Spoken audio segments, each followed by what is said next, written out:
Anem a la quarta, que és la millor documentada, i per tant aprofito i menjo un minut del nazi i anem cap aquí, que s'ho mereix més. Ara anem als anys 30-40. Novel·la policíaca, però documentadíssima, a partir d'un reportatge periodístic que ja ha estat fet. I ha estat fet i publicat no sé on, però jo he tingut la sort que m'ho han enviat i vull primer de tot esmentar. Aquí és la càmera, els esmento perquè ho veuran per càmera, segurament no els he vist per aquí. La historiadora Carlota Jiménez i Comte, d'aquí, diguem que és amb qui vam presentar el llibre de la història d'Horta, etc., que és la que ho he treballat més, és qui ho va posar per escrit a partir de la incitació del Xavier Carbassa, del Francesc Xavier Carbassa, que és l'inspector en cap de l'àrea bàsica policial de la comissaria de Mossos d'Esquadra d'Horta-Guinardó. No sé què vol dir bàsica policial, bàsica, vull dir que, però en tot cas que és un cap de la comissaria, no? Què va passar aquí? Doncs bé, va passar que vam veure, d'aquest llibre que probablement molts de vosaltres teniu, una foto. Vam veure una foto d'aquest llibre d'això, en la qual es veia una celebració a l'església de Sant Joan d'Horta amb els Mossos d'Esquadra, no? Un mosso d'Esquadra, i el pet de foto deia «Benedicción de la bandera de los mozos de escuadra de Sant Juan de Horta, padrinada por don Santiago Indià i esposa». Senyor Sant Salvador. Ens van començar a investigar. El Xavier Carbassa li va cridar l'atenció, com a ell, com a mosso d'ara, i és que hi havia hagut una comissaria de Mossos d'Esquadra aquí a Horta. I va començar a investigar. Doncs sí que n'hi havia hagut, sí. I és la que té història. Primer de tot, en aquesta hi ha un fet que això, perquè veieu de vegades que la realitat supera la ficció, el governador civil que va presidir aquest acte es deia Milans del Bosch, que és un cognom que ja glaça la suor, però bé, un general i tot plegat, no? Molt bé, a partir d'estirar aquest fil, què van fer?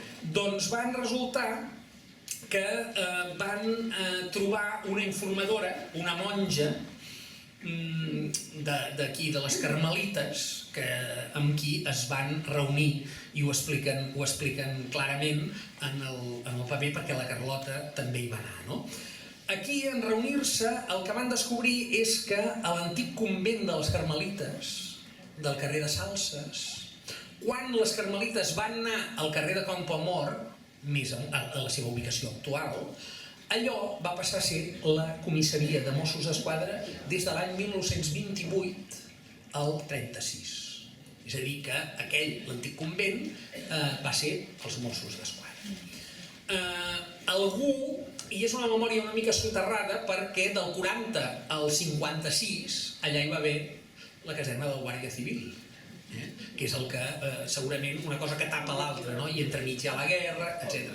Però això, que és un treball historiador i que, doncs, carai, sobta, no és el que a mi realment m'incitaria literàriament a escriure una novel·la policíaca, a més, situada en aquest àmbit. I és perquè, quan va esclatar la Guerra Civil, el juliol del 36, a veure, les religioses, com molt bé sabeu i ha estat tot historiat, i els religiosos d'aquest país van rebre una brutal repressió i moltes d'elles van tenir molta por i van fugir, etc. És el cas de les Carmelites que ens ocupa, no? Llavors, què van fer? La mare superiora, que es deia Rosa Ojeda, va proposar de repartir entre totes les monges els diners, el fons econòmic que tenia la comunitat, que concretament pujava a 80.000 pessetes, que eren molts de diners, que eren molts de diners. I això era per poder fugir a un lloc segur, etc. Però les monges, en general, van prendre un acord de no dividir els diners, de no agafar cada una i d'això, sinó de mantenir-ho, de mantenir un fons comú amb un clar exercici, diguem, d'esperança en un futur millor, per entendre'ns. Llavors, què van fer?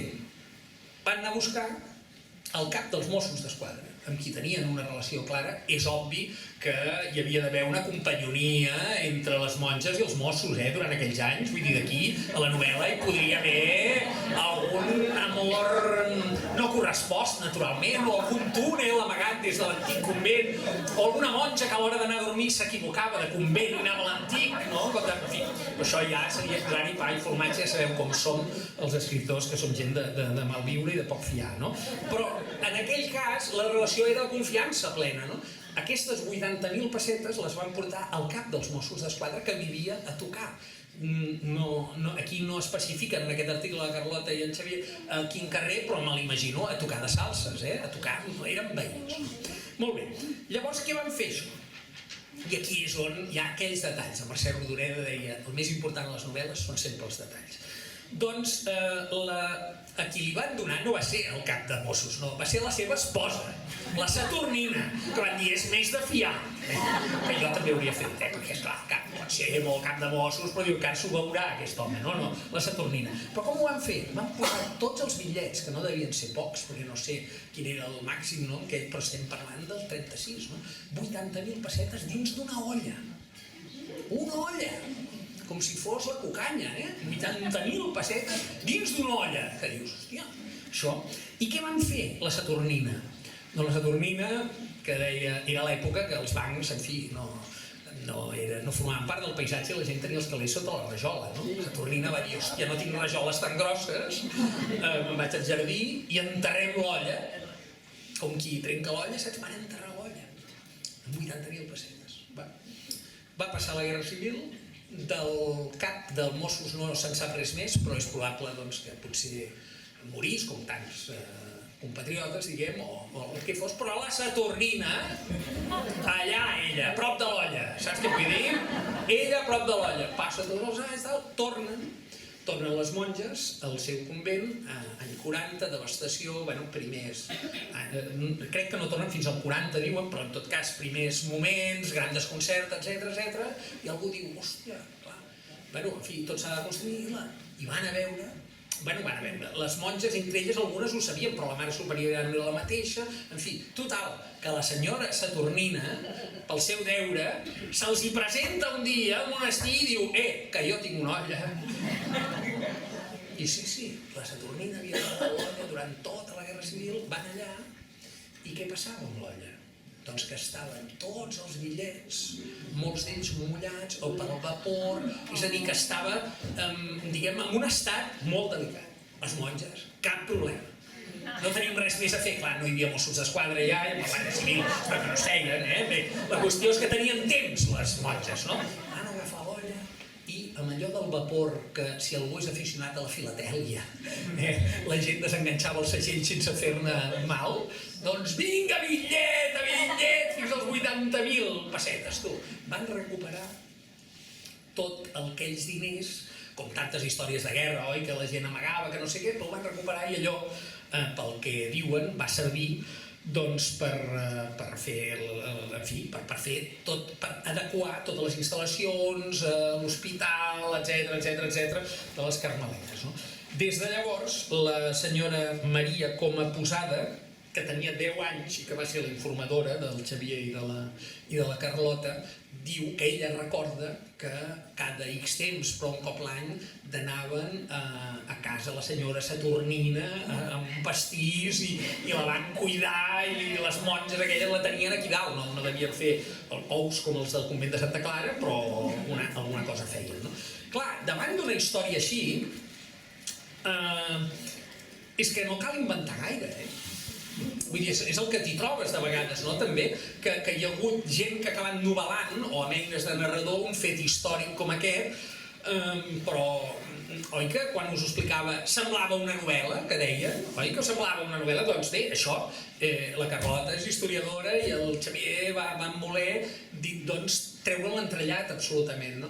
Jo crec que aquesta és una història que algú dels nostres joves, o no tan joves, o de la gent de la joventut acumulada que hi ha aquí, hauria d'escriure, perquè ho té tot per atrapar el lector i perquè permet explicar moltes coses. Ja està escrita? Veig una mà. La Carlota, explica'ns-ho. No, això per ser, ja és morta perquè era ja molt velleta quan ja la Quan la hi vau parlar. entrevistar. Ella es basava en un diari de... Sí, ho expliqueu, això, un diari manuscrit de la Mare Superiora, oi? El que passa és de que va ser impossible que ens el deixés directament, Perquè revelava relacions amb els Mossos, no ens van... No ho sé, però la veritat va ser una pena perquè, tot i que la introducció a les Carmelites, que va ser gràcies al Xavier Carbassa, que si no, ni de lluny em deixen entrar a mi. Perquè ets una descreguda. Jo ja ho vaig intentar, però no hi va haver manera. Però ell, doncs, va poder concertar l'entrevista amb aquesta monja i molt amable, una senyora velleta, explicant, i ens explicava i ens va ensenyar unes fotocòpies d'aquest diari, i tot això era segons el testimoni de la Mare Superiora del moment. Del convent. Per tant, això de la qüestió de si eren pessetes o eren... Clar, aquí podia haver-hi una mica de fantasia. Ho veus que la ficció... Podria ser. Pot ser. Perquè, clar, a vegades les revelacions col·loquials porten una mica de fantasia personal.